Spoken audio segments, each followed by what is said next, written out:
pertanyaannya adalah apakah BIN tidak menyampaikan atau BIN tidak bisa masuk ke presiden sebagai single user, ada yang menahan data itu ke presiden.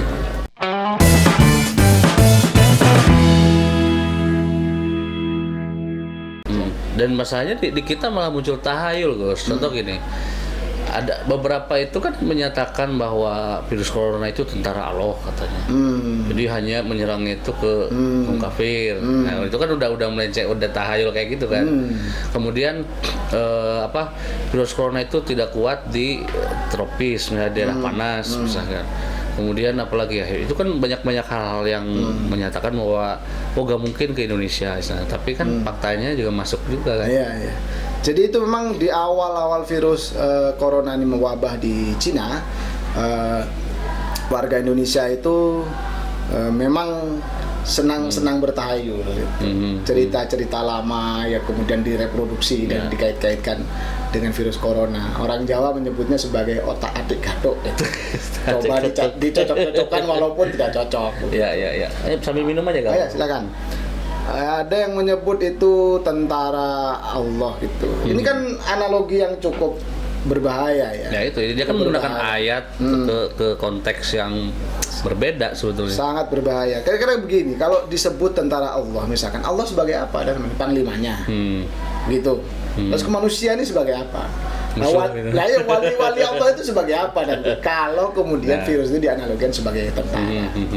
Jadi memang ya itu kias malfarik sajalah gitu. Nggak perlu dipercaya orang bertahayul gitu itu. Hanya menyerang misalkan orang kafir misalkan gitu. Nah itu yang di Iran, di mana-mana di Arab Saudi juga terpapar saja. Di Turki juga tinggi angkanya gitu. Betul.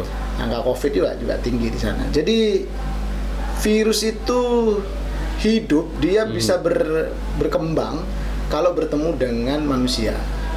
Jadi manusianya ya apapun agamanya dia bisa berkembang. Iya makanya kan kalau virus itu kan nggak kenal agama juga. Nggak kenal agama dia. Kepada siapapun dia kena. Yang hidup sehat berarti kan udah sehat kan. Iya, menjadi nggak sehat gitu. Jadi itu aja sih. Melalui channel ini saya berharap masyarakat udahlah nggak perlu percaya yang begitu.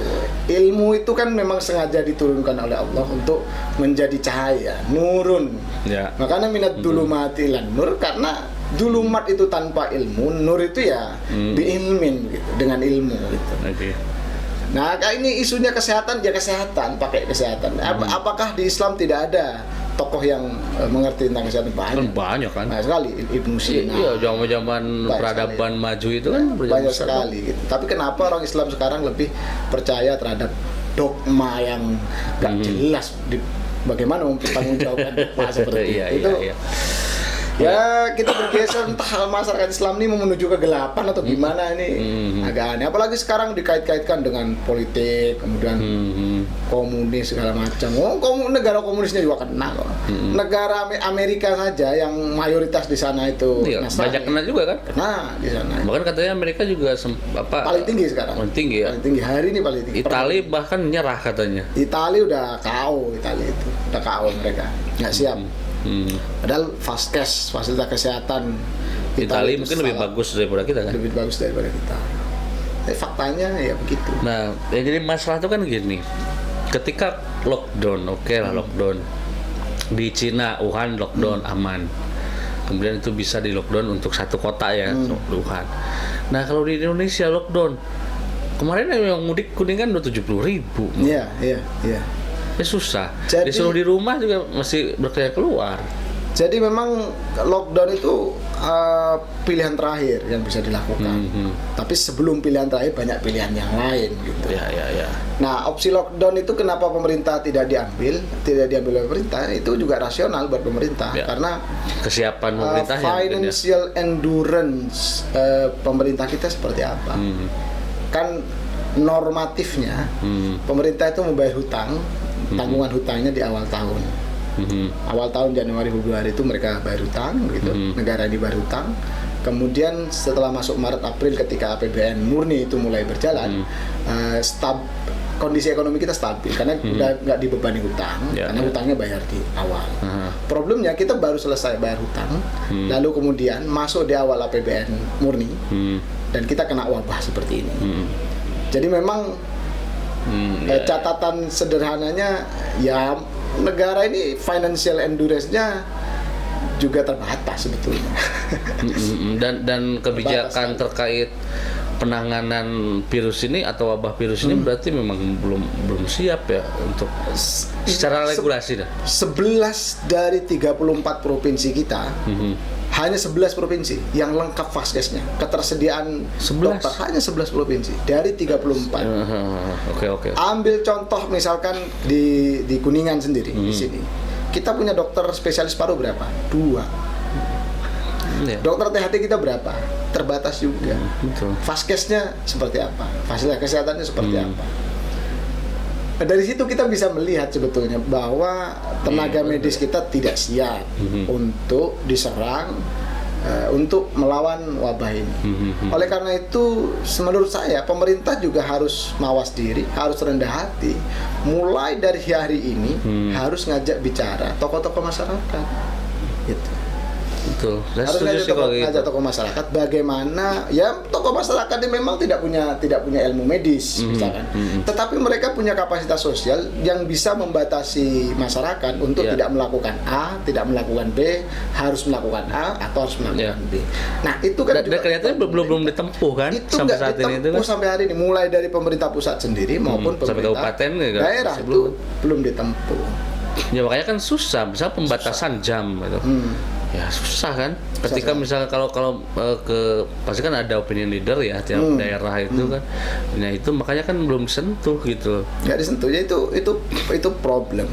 Nah kalau bertanya penanganan pemerintah, cara pemerintah menangani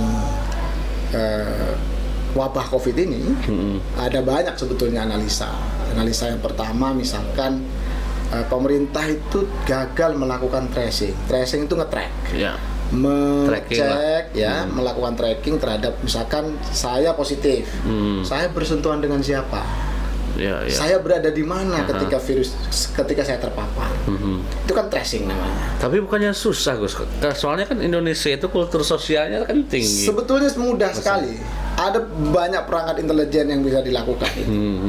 Misalkan menggunakan open source intelligence atau Admiralty Graphing System. Itu apalagi bisa sekali. Misalkan kira-kira begini. Tapi saya di Indonesia itu tidak dikenal intelijen paramedik. Nah, di Vietnam, di Taiwan, Cina dan sebagainya, seluruh data kita itu kan terkoneksi dengan sistem intelijen di sana. Ya, termasuk riwayat kesehatan. Termasuk riwayat kesehatannya. Misalkan hari ini saya terpapar COVID di sini. GPS saya aktif. Berarti tempat di mana saya berada hari ini ODP, itu sudah terdeteksi oleh mereka. Oh, Zaki sakit, terpaparnya di sini, gitu. Dia terpapar di sini, berada di tempat ini, maka intelijen paramedik di luar itu akan turun ke sini untuk melakukan sterilisasi, penyemprotan lah, memeriksa semua orang yang ada di sini. Sederhana itu sebetulnya. Di Singapura, di Vietnam itu dilakukan itu. Maksudnya kan sinkronisasi data, ini masalah data kampus saja dengan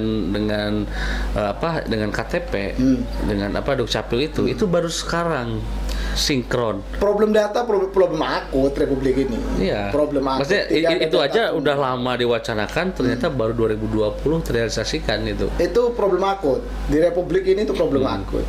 Itu problem akut yang tidak ada satu bank data yang itu mampu menampung semua. Iya, semua komponen gitu kan.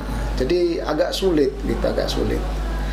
Dan saya tidak tahu mengapa kemudian negara ini terlambat begitu ya. Apakah misalkan fungsi intelijen kita tidak bekerja di awal? Saya kira bekerja. Kenapa demikian? Karena saya pernah membaca beberapa berita yang menyebutkan bahwa Deputi 5 BIN itu sudah memberikan rilis ke media. Padahal data BIN, rilis BIN itu tidak boleh disampaikan ke media oleh BIN, tetapi kepada Presiden sebagai single user. Dalam Undang-Undang Intelijen kan begitu. Tapi faktanya apa yang disampaikan BIN dengan yang disampaikan Presiden itu bertolak belakang. Nah, itu gimana tuh? Nah, itu menjadi tanda tanya sebetulnya bagi saya. Tanda tanyanya adalah apakah BIN tidak menyampaikan atau BIN tidak bisa masuk ke Presiden sebagai single user, ada yang menahan data itu ke Presiden. Jika itu yang terjadi, ya sudah, Tinggal pertanyaan siapa yang menahan data dari BIN waktu itu. Kenapa kemudian BIN press release sendiri? Wah itu banyak itu berita itu. Banyak sekali berita itu. Deputi 5 BIN loh yang ngomong waktu itu. Manusia dalam ketakutan menyebar wabah kesakitan.